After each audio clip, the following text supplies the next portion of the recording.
Welcome to our channel. Today we how to install Gmail filters for client inbox organization. Easy tutorial step by step clearly. Open your web browser and navigate to Gmail. Log into your Gmail account with your credentials. Once you are in your inbox, locate the gear icon in the upper right corner.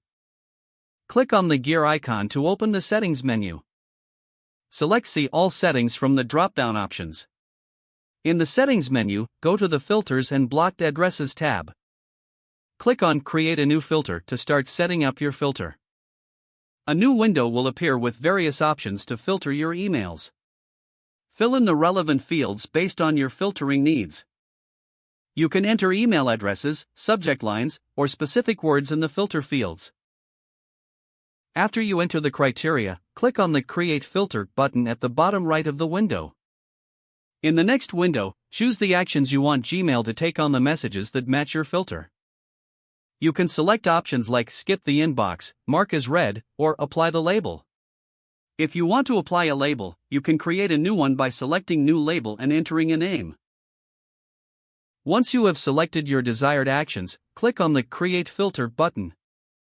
Your new filter will now appear in the list under the Filters and Blocked Addresses tab. Test your filter to ensure it works correctly by sending a test email.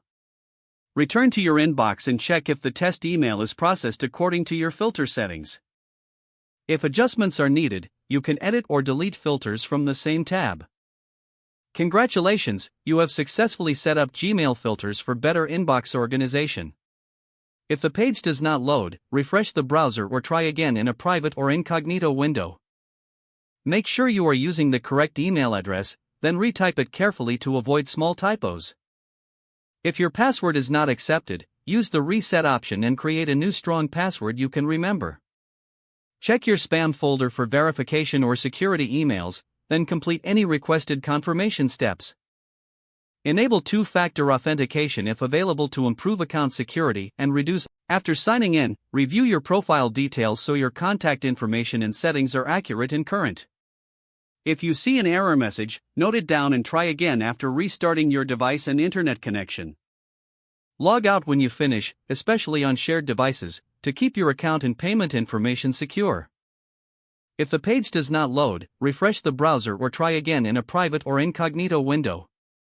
Don't forget to like this video and subscribe to our channel for more step-by-step tech guides.